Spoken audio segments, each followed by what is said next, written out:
इस वीडियो में हम बात करेंगे प्री हिस्ट्री, प्रोटो हिस्ट्री और हिस्ट्री की, यानी प्रागैतिहास, आद्य इतिहास और इतिहास क्या है। प्री हिस्ट्री है प्रागैतिहास। इस प्रागैतिहास शब्द को ऐसे भी लिखते हैं, अलग अलग हम लिखें, इतिहास अलग लिखें और प्राग अलग लिखें, तो ये ऐसे कै के नीचे हलंत लगा के या फिर हलंत न लगाएं तो प्राग लिख सकते हैं हम। तो ये है प्रागैतिहास। दूसरा है आद्य इतिहास, तो आद्य आप अलग लिख दें, इतिहास अलग लिख दें, इस प्रकार से भी लिखा हुआ आता है और ये इतिहास है ही अपना। प्री हिस्ट्री वो टाइम पीरियड है जिसके दौरान का हमें कोई भी रिटन एविडेंस नहीं मिलता, लिखित विवरण किसी भी प्रकार का हमें जिस समय का नहीं मिलता, वो समय आता है प्रागैतिहास में। तो इसकी विशेष बात क्या हो गई? No written evidence. एविडेंस का मतलब वैसे सबूत होता है, तो कोई किसी प्रकार का लिखित प्रमाण नहीं है, यानी कोई लिपि नहीं थी उस समय। तो ये है प्री हिस्ट्री। ये टाइम पीरियड इंडिया के हिसाब से हम देखें तो लगभग 3000 ईस्वी पूर्व तक का जो समय है, ईस्वी पूर्व तक का, बीसी लिख सकते हैं आप इसको, बिफोर क्राइस्ट, या BCE लिख सकते हैं, बिफोर कॉमन एरा। तो ये 3000 ईस्वी पूर्व तक का समय है, ये प्राग इतिहास में आता है, यानी इस दौरान का किसी भी प्रकार का लिखित कोई भी सबूत, लिखने का, लिपि का कोई सबूत हमें नहीं मिलता है। सारे के सारे जो हमारे सोर्सेज हैं वो आर्कियोलॉजिकल सोर्सेज हैं, इसके पुरातात्विक स्रोतों पर ही हम निर्भर हैं 3000 BC से पहले के इतिहास के लिए। आर्कियोलॉजिकल सोर्सेज पर ही हम डिपेंड करते हैं, पुरातात्विक स्रोत। इन स्रोतों पर ही हम निर्भर हैं, यानी खुदाई में हमें जो मिले, किसी प्रकार का कोई अवशेष मिल जाए, मनुष्य का मिल जाए, जानवर का मिल जाए, या हमारे मिट्टी के बर्तन मिल जाए, या पत्थर से बने हुए औजार मिल जाएं, तो इन सब पर हम निर्भर करते हैं प्राक इतिहास यानी प्री हिस्ट्री की जानकारी प्राप्त करने के लिए। दूसरा है आद्य इतिहास। आद्य इतिहास वो टाइम पीरियड है, ये है प्री हिस्ट्री और प्रोटो हिस्ट्री के बीच का समय है। It is a time period of between pre history and history.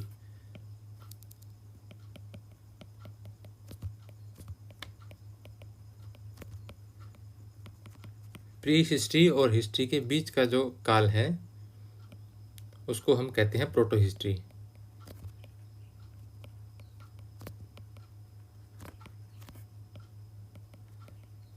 Pre history और हिस्ट्री के बीच का टाइम पीरियड, तो इनके बीच का जो समय है, यहाँ दो प्रकार की, एक तो बात करूंगा मैं सिंधु घाटी सभ्यता की, भारत के परिप्रेक्ष्य में बात कर रहे हैं हम, और दूसरी बात करेंगे वैदिक सभ्यता की। प्रोटो हिस्ट्री का मतलब ये होता है कि राइटिंग तो थी उनके पास, लिपि तो थी लिखने की, लेकिन उस लिपि को आज तक पढ़ा नहीं जा सका। जैसे सबसे पहला है अपना सिंधु घाटी सभ्यता या हड़प्पा सभ्यता, उसको लिखते हैं।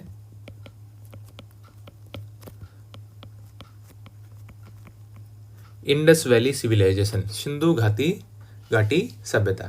सिंधु को इंग्लिश में इंडस कहते हैं, नदी है ये। तो सिंधु नदी की घाटी में ये सभ्यता विकसित हुई। वैसे तो बहुत दूर तक इसका फैलाव है। तो ये लिपि इसकी आज तक नहीं पढ़ी जा सकी है। आप चित्र देख सकते हैं, कुछ इस प्रकार की इनकी लिपि थी, जिसमें कुछ चित्र से, साइन से संकेत हैं कुछ जो लिखे जाते थे, लेकिन इनको आज तक पढ़ा नहीं जा सका है।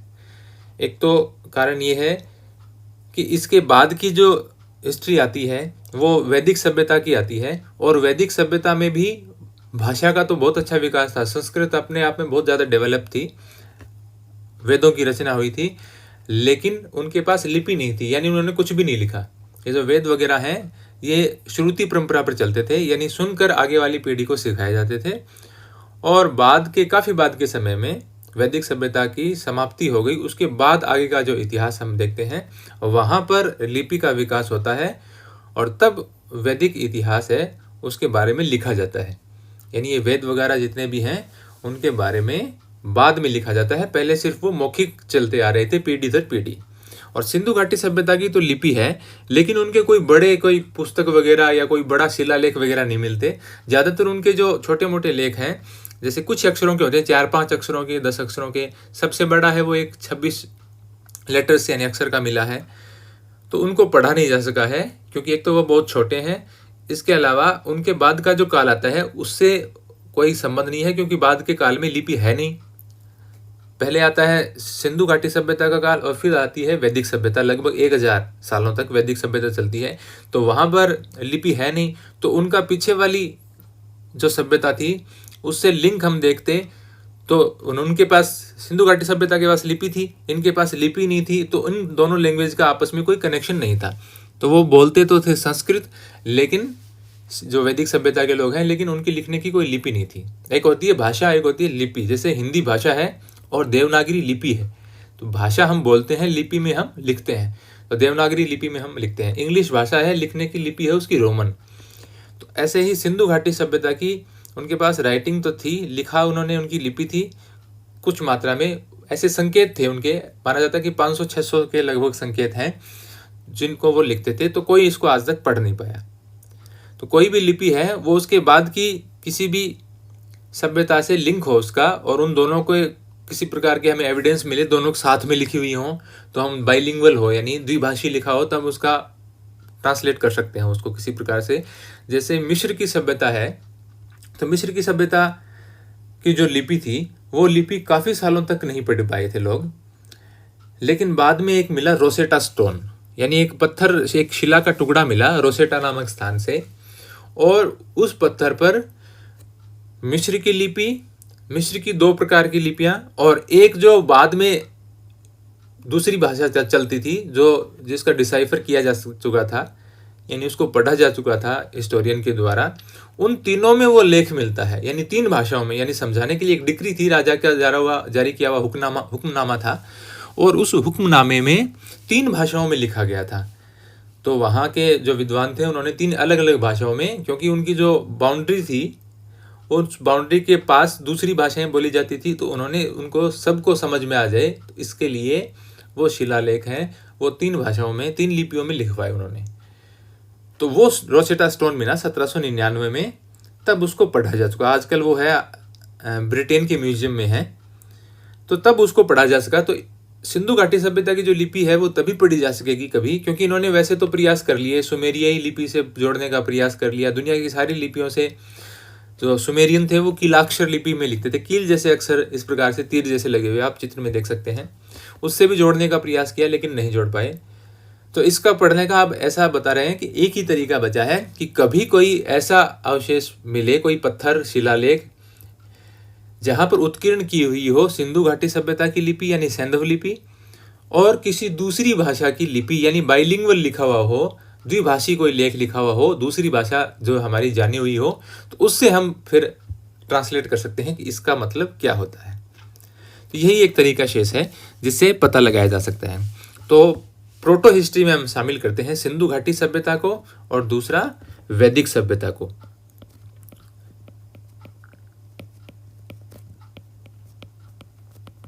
तो प्रोटो हिस्ट्री में राइटिंग तो होती है, लिपि होती है, लेकिन वो पढ़ी नहीं जा सकी होती है, या उनकी खुद की लिपि के बारे में पता नहीं हो, उन्होंने लिखा नहीं हो, लेकिन उनकी समकालीन जो अन्य सभ्यताएं हैं उन्होंने इसके बारे में विवरण दिया हो।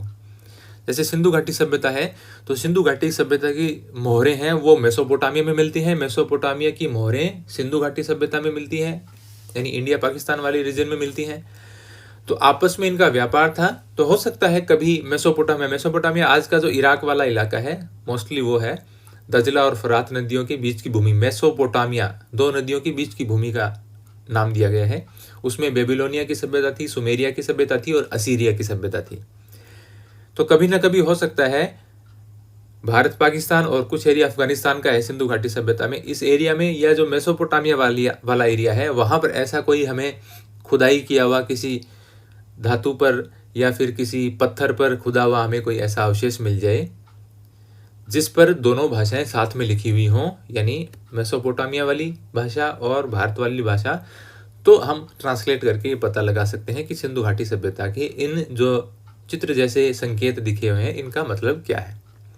वैदिक सभ्यता में जैसा मैंने बताया, वैदिक सभ्यता में भाषा उनके पास थी, भाषा तो उनके पहले की भी सभ्यताएं चल रही थी उनमें भी थी। इनकी भाषा काफ़ी, हम जानते हैं जो वेद हैं वो कितनी अच्छी संस्कृत भाषा में लिखे हुए हैं, तो भाषा तो इनकी बहुत अच्छी थी, लेकिन इनके पास लिखने की कोई शैली नहीं थी, लिपि नहीं थी।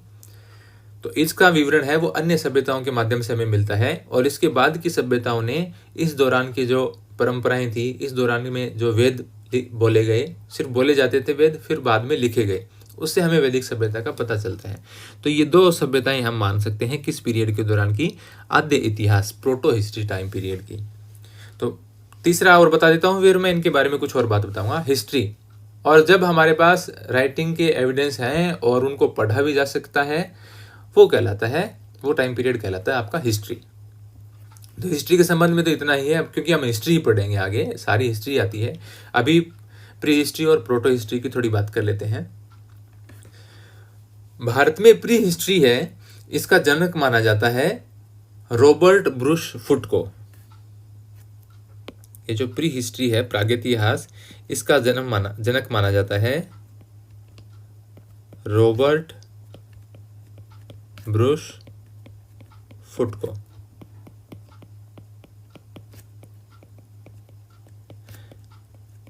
इन्हें माना जाता है प्रागैतिहास का जनक इंडिया में। इन्होंने सबसे पहले पाषाण युग का पहला उपकरण खोजा, पत्थर से बना हुआ पहला औजार इन्होंने खोजा था, और वो इन्हें मिला था पल्लवरम मद्रास से। पल्लवरम मद्रास या आज का चेन्नई आप कह सकते हैं। पल्लवरम मद्रास से इन्हें पहला पाषाण उपकरण मिला था। हालांकि उस पर डिबेट है कि कुछ कहते हैं कि एक हैंडेक्स था, ये जो उन्होंने उपकरण खोजा रॉबर्ट ब्रूस फुट ने, उसके बारे में कहा जाता है कि या तो ये हैंडेक्स था, और कुछ मानते हैं कि ये दूसरा, इंग्लिश में तो इसको कहते थे क्लीवर। ये दोनों एक जैसे दिखते हैं। अभी आप चित्र देखिए साइड में, ये बाईं साइड में है ये हैंडेक्स है, और दाईं साइड में है ये क्लीवर है। सिर्फ थोड़ा सा अंतर है, ऊपर से तिकोना का अंतर है, बाकी लगभग एक जैसे। क्लीवर है, इसको विदारिणी कहते हैं हिंदी में, विदारिणी। तो माना जाता है कि या तो वो हैंडेक्स है या क्लीवर है। या एक पुस्तक है, जैसे एक बहुत ही पॉपुलर बुक है यूपीएससी की तैयारी करने के लिए, पूनम दलाल दहिया की, उसमें उन्होंने लिखा है कि उनको हथौड़ी मिली थी। तो वो तो मैंने सिर्फ एक ही बुक में पढ़ा है। मोस्टली ये लिखा हुआ है कि हैंडेक्स और या क्लीवर में से कोई एक औजार था पत्थर से बना हुआ। तो सबसे पहले इन्होंने ये खोजा था, फिर इन्होंने बहुत ज़्यादा इसके बारे में शोध किया, बहुत ज़्यादा प्रयास किए। तो रॉबर्ट ब्रूस फुट को कहा जाता है भारत में प्री हिस्ट्री का जनक, प्राग इतिहास का जनक। ये थे जियोलॉजिस्ट, थे भूतत्व सर्वेक्षक रॉबर्ट ब्रूस फुट। इनको जो मिला था उपकरण, वो बना हुआ था क्वार्ट्जाइट का। किसका बना हुआ था? क्वार्ट्जाइट, स्फटिक हिंदी में इसको बोलते हैं, स्फटिक का क्वार्ट्जाइट। ये क्वार्ट्ज से बना हुआ, क्वार्ट्ज आपने नाम तो सुना होगा, एक तो घड़ी का ब्रांड आता था पहले, अब भी आता है क्वार्ट्ज, हिंदी में ऐसे लिखाते हैं इसको क्वार्ट्ज। इसका फॉर्मूला होता है SiO2। सिलिकॉन, इसका एटॉमिक नंबर 14 होता है, कभी आपने सारणी पढ़ी हो, आवर्त सारणी, तो सिलिकॉन और एक सिलिकॉन का एटम और 2 ऑक्सीजन की एटम से मिलकर बनता है क्वार्ट्ज। तो क्वार्ट्जाइट से बना हुआ वो उपकरण मिलता है। तो रॉबर्ट ब्रूस फुट ने जो उपकरण प्राप्त किया वो या तो था हैंडेक्स या था क्लीवर, और वो किससे बना हुआ था? क्वार्ट्जाइट से। फिर इसमें बात करें हम, इसके कारण ही देखो, जो पुराने जो सारे उपकरण हमें मिलते हैं वो ज़्यादातर पत्थर के मिलते हैं, या उस समय ज़्यादातर जो मोहरें वगैरह थी या मिट्टी के बर्तन हैं वो क्वार्ट्जाइट से बनाए जाते थे। सेल खड़ी आपने सुना होगा, नाम एक, सेल खड़ी से भी बनाए जाते थे। तो सिंधु घाटी सभ्यता की मोहरें हैं वो आपको मिलती है हाथी दांत की बनी हुई, सबसे ज़्यादा सेल खड़ी की बनी हुई मिलती है। सेल खड़ी की इंग्लिश में इसको कहते हैं स्टीटाइट, स्टीटाइट सेल खड़ी। तो सबसे ज़्यादा मोहरें तो बनी हुई मिलती हैं सेल खड़ी की। उसके बाद में हाथी दांत की यानी आइवरी की, आइवरी शब्द बहुत बार आता है, ध्यान रखना, हाथी दांत के लिए लिखते हैं ये, आइवरी की। और तीसरी मिलती है पोर्सिलेन की, ये एक सेकेंड, पोर्सिलेन यानी चीनी मिट्टी, चीनी मिट्टी के आपने बर्तन देखे होंगे, ये सिंधु घाटी सभ्यता के दौरान मिलते हैं। यानी ज्यादातर काम है वो पत्थर का होता था। सेलखड़िया वो एक नरम पत्थर होता है, व्हाइट से कलर का नरम होता है, इसलिए उसको किसी भी आकार में ढाला जा सकता है। सोप स्टोन भी बोलते हैं उसको, साबुन वाला पत्थर सोप स्टोन भी बोलते हैं। तो ज्यादातर जो प्री हिस्टोरिकल टाइम पीरियड है उसमें क्वार्टजाइट का भी काम मिलता है आपको। तो क्वार्टजाइट के कारण उस टाइम के आदमी को ही ऐसा बोल दिया गया कि ये क्वार्टजाइट मैन है, क्वार्टजाइट मैन, क्योंकि क्वार्ट्ज से बने हुए उपकरणों का बहुत ज्यादा उपयोग होता था, इसलिए कहा जाता है कि उस टाइम के मनुष्यों को क्वार्टजाइट मैन भी कहते हैं। इसके अलावा मानव को औजार बनाने वाला प्राणी भी कहा गया है। हम पढ़ते हैं पूरा पाषाण काल, आगे स्टोन एज आएगा इसके बाद में, उसमें हम पढ़ेंगे पूरा पाषाण काल, मध्य पाषाण काल और नव पाषाण काल। उसमें हम देखेंगे कि किस प्रकार से पहले मोटे और भारी औजार बनते थे पत्थर के, फिर उनका आकार कम होता गया, वो ज़्यादा नुकीले होते गए। तो इसलिए मनुष्य को कहा जाता है, मानव को बताया गया है औजार बनाने वाला प्राणी। Man is a tool making animal.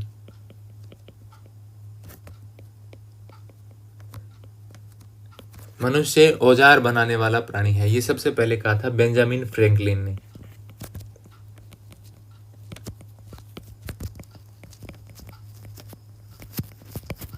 Benjamin Franklin ने मनुष्य को कहा था औजार बनाने वाला प्राणी। तो ये मोस्टली कुछ बातें हैं इसमें। प्राक इतिहास, आद्य इतिहास और इतिहास में जहाँ का आपको रिटन एविडेंस नहीं मिलता, यानी जब लिखने की शुरुआत ही नहीं हुई थी, उससे पहले का काल है प्री हिस्ट्री। ये तो मैंने ज़्यादा बातें बता दी। सीधा सी है कि जब तक लिखने का प्रचलन शुरू नहीं हुआ था, कोई लिपि नहीं थी, वो समय आता है प्रागइतिहास में। आद्य इतिहास में वो समय आता है जब उनके पास लिपि तो थी, लेकिन उनकी लिपि आज तक पढ़ी नहीं जा सकी, तो उसमें आ गया सिंधु घाटी सभ्यता। या उनके बारे में जानकारी है वो दूसरी ऐसी सभ्यताओं से मिले जो साक्षर सभ्यताएं थी, यानी जिनके पास लिखने की लिपियां थी और उन्होंने उनके बारे में लिखा हो, उससे उनकी जानकारी मिल जाए। वो सभ्यताएं किस में शामिल होंगी? आद्य इतिहास में। यानी उस सभ्यता के पास तो लिपि नहीं हो, लेकिन उस समय की दुनिया की जो अन्य सभ्यताएं हैं उनके पास लिपि हो, और उन दोनों सभ्यताओं का आपस में कोई कनेक्शन हो, और वो दूसरी सभ्यता जिसके पास लिपि है वो बिना लिपि वाली सभ्यताओं के बारे में लिखकर कुछ जानकारी छोड़कर गई हो। तो ये है proto history. Proto history India के हिसाब से हम बात करें तो लगभग 3000 BC से 600 BC तक का समय है। यानी 3000 ईस्वी पूर्व से 600 ईस्वी पूर्व तक का समय है, वो प्रोटो हिस्ट्री माना जाता है। इसके बाद में ऐसा माना जाता है कि भारत में विभिन्न प्रकार की लिपियां प्रचलन में आ गई, लिखना शुरू हो गया, जिसमें आप बात करेंगे खरोष्ठी लिपि की, ब्राह्मी लिपि की। तो खरोष्ठी और ब्राह्मी लिपि की हम बात करेंगे जब हम पढ़ेंगे मौर्य काल को। तो ये सारा डिटेल था प्री हिस्ट्री और प्रोटो हिस्ट्री का। उम्मीद करता हूँ कि आपको ये वीडियो पसंद आया होगा। वीडियो को लाइक ज़रूर कीजिए, और यदि आप चैनल पर हैं तो चैनल को सब्सक्राइब कीजिए और नोटिफिकेशन के लिए बेल आइकन को प्रेस कीजिए।